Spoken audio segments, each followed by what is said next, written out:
Good morning! Welcome back to my channel, Lutong Manyaman by Ate Rose. At siyempre, sa aking FB Reels, Lutong Manyaman. Ito, magpapaksiw ako ng tilapia.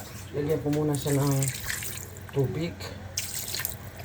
At siyempre, lagyan natin ng vinegar. Ayan. Ay,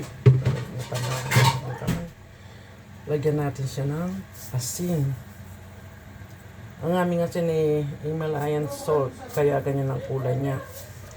At siyempre, lagyan natin ng sili. Namitas ako ng sili. Nahinog na yung matataba. Siyempre, lagyan ko ng luya. Gusto ko maraming luya. At isasabay ko na rin yung ating talong.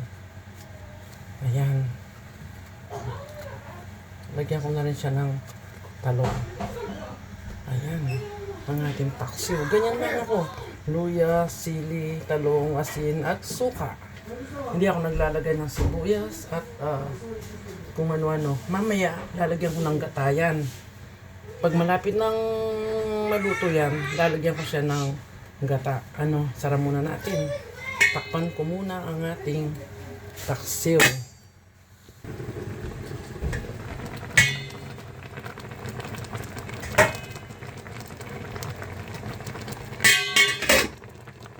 Ayan, ang ating paksiw. Ilalagay na natin yung ating gata kasi naluluto na yung ating tilapia at naluto na rin yung ating talungat. Ayan.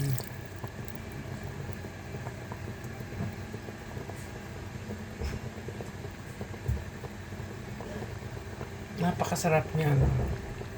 Kung may pechay ako, lalagyan ko rin yan ng pechay. Kaso, ginamit namin kahapon. Kaya, buti na lang may napitas akong talong. Sige, takpan muna natin ulit.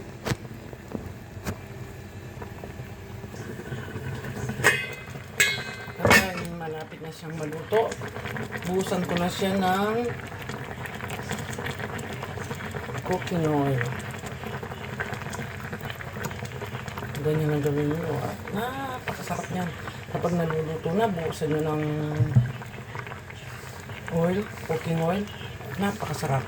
Ngayon, patutuyuin na lang natin ng konti para mas masarap siya. Gusto ko yung medyo tuyo siya.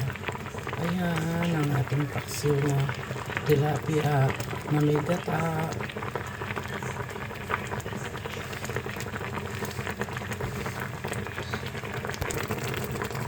Simpleng luto, simpleng ulam, kaya ng bulsa, pasok sa panlasa. Ayan, ang ating ginataang paksiw na tilapia. Diba? Yan lamang. Talagang mapaparami ka ng kanin. Lalo na kung mainit ang kanin mo yan, yung bagong luto. Sarap. Ayan, thank you so much. Sana huwag kayong magsawa at magbabalik ang Lutong Manyaman.